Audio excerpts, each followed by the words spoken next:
ওরে বাপরে! এসব কি কত সুন্দর সুন্দর জিনিস আছে তোমাদের দেখাচ্ছে। এটা কি? এটা হচ্ছে টিল টাওয়ার।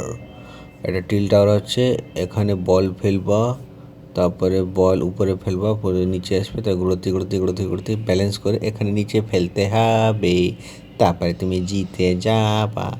তারপর এই গেমের এইটার নাম কি জানি কি, এটাও খেলা হয়।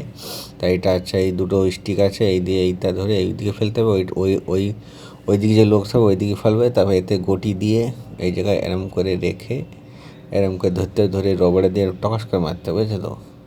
এসব নতুন নতুন খেলা আসছে, আমি তো আগে কোনোদিন দেখিনি, এখানে এসে দেখছি, যা সত্যি কথা তাই। আর এইটা রয়েছে এখানে ছোট একটা বল রাখা হয়, তারপরে এটা এরম টানা হয়, তারপরে এইটা সব গর্তর মধ্যে বাঁচিয়ে আস্তে আস্তে উপরে যে তিনটে গর্ত, এটা সাড়ে সাড়ে গর্তর মধ্যে ফেলতে হবে, তবে তুমি জিতে যাবে। আর এইদিকে ওইদিকে রয়েছে মরা সাপ, মরা সাপের উপর এখানে বল তুলতে হবে, আর এরম নাগিন বানিয়ে নিয়ে যেতে হবে, ওই ফুটোর মধ্যে ঢুকোতে হবে বলটা, বুঝেছ তো? এইটা হলো খেলা, এরম করে খেলতে হয়।